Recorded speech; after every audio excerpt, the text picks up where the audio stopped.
Ferdinand de Saussure was effectively the founder of modern linguistics as well as structuralism.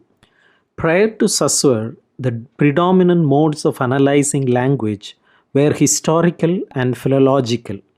Saussure undertook a synchronic approach which saw language as a structure that could be studied in its entirety at a given point in time.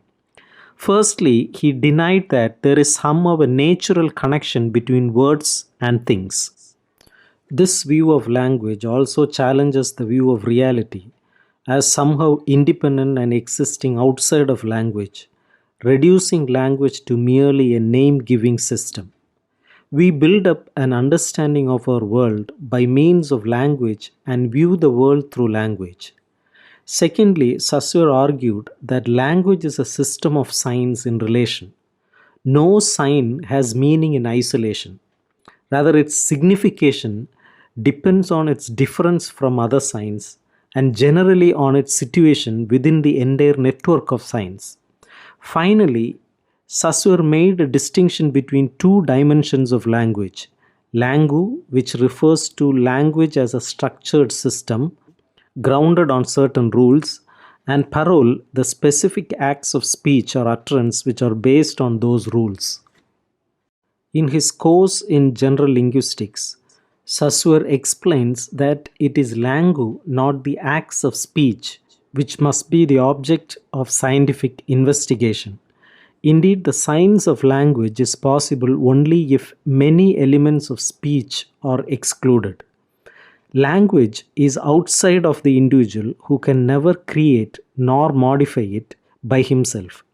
It exists through an implicit contract between the members of a community, and it must be learned in order for a person to communicate through speech. Whereas speech is homogeneous, language is heterogeneous. Language is a system of signs in which the only essential thing is the union of meanings and sound images, and in which both parts of the sign are psychological. Language is no less concrete than speech. Language is constituted by linguistic signs which are collectively approved, and these signs are realities that have their seat in the brain. Finally, unlike speech, language can be classified among human phenomena. It is a social institution with unique features that distinguish it from other political and legal institutions. The study of language should be situated within a larger investigative province, which he names semiology. Semiology comes from the Greek word semeion, meaning sign. Semiology would show what constitutes signs, what laws govern them. Linguistics is only a part of the general science of semiology. The laws discovered by semiology will be applicable to linguistics. Saussure proposes that semiology be recognized as an independent science with its own object like all other sciences. Language needs to be studied in itself.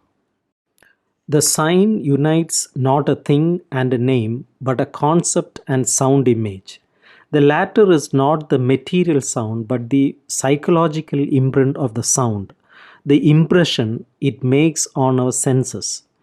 Hence, it too is psychological.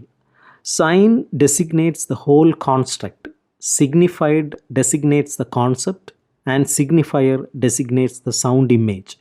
As Saussure states, the linguistic sign in its totality is a two-sided psychological entity, consisting of both signifier and signified.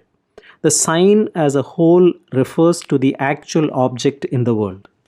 The sign has two primordial characteristics. Firstly, the bond between signifier and signified is arbitrary. The concept is not linked by any inner relationship to the succession of sounds which serves as its signifier. The bond is not natural but unmotivated, based on collective behavior or convention, fixed by rules. Signifiers and gestures do not have any intrinsic value. Saussure is careful to suggest that arbitrary does not imply that the choice of the signifier is left entirely to the speaker. The individual has no power to change a sign in any way once it has become established in the linguistic community.